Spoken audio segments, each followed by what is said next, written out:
Chris Hernandez. Let me ask you a question. Have you ever been out at a sushi restaurant with a group of friends and they bring the food and with it a couple of mysterious wooden utensils? And there's always a couple of friends that have to hang their heads in shame when they ask for a fork. Sushi with a fork, you say? That's blasphemy.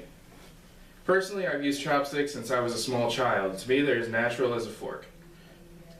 Chopsticks have existed for over 2,000 years and are mostly used in countries in Eastern Asia. They originated in the Zhou dynasty. In fact, the first chopsticks were found in the Yin province, and they date back to 1200 BCE.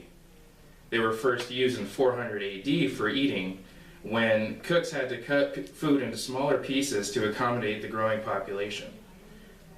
The ancient Chinese philosopher Confucius also used chopsticks, and he taught his followers to do so. The first disposable chopsticks were found in Japan in 1878. Today, chopsticks are made out of bamboo, plastic, wood, or stainless steel. Using chopsticks is an important skill to learn in order to enjoy Asian cuisine in an authentic way, stop embarrassing yourself in restaurants, and impress your friends and dates. Almost every country uses the chopstick in Asia. Asian cuisine mostly consists of entrees of pork, beef, chicken, duck, and various types of fish, including shrimp. The sides include rice, noodles, and fried vegetables. Sushi is a combination of fish, seaweed, rice, and one or two vegetables. It can be either deep fried or baked. Sushi is one of my favorite foods. I eat it at least once a month, and I'm grateful to live in a place that has so many delicious options.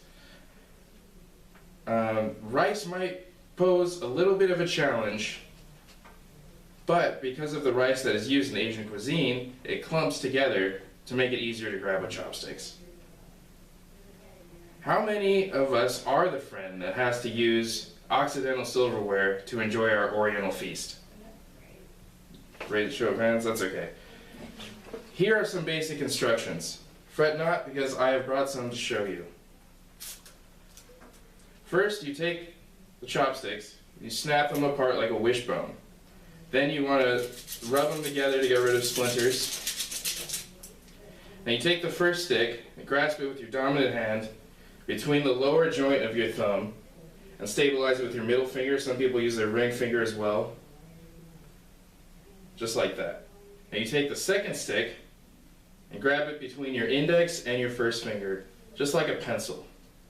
Now you're going to move it up and down in order to squeeze the food, almost like you're writing with it.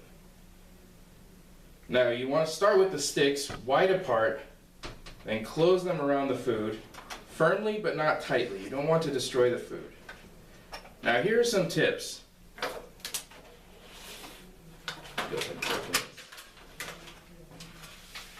You may drop the occasional wonton, but that's all part of the process. Go ahead and grab it widely. Eat over the plate, just in case you do drop it. Delicious.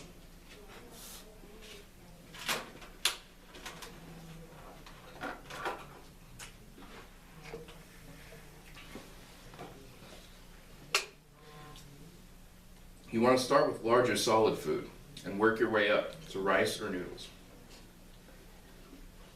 So today we learned how to impress our friends and our dates by using chopsticks. I cannot tell you how many times I've gotten compliments about how sophisticated and cultured I am. I literally cannot tell you because nobody ever says that. But the important thing is that you get emotional self-esteem from knowing how to use this ancient eating utensil. Never again will you have to ask for a fork or a knife at a ramen or sushi bar. Pretty soon you'll be able to catch flies with these things.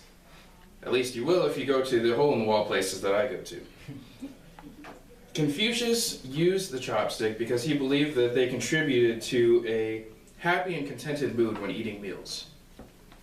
I hope that my instructions will help to bring out the Chinese philosopher that lives within all of us. Thank you.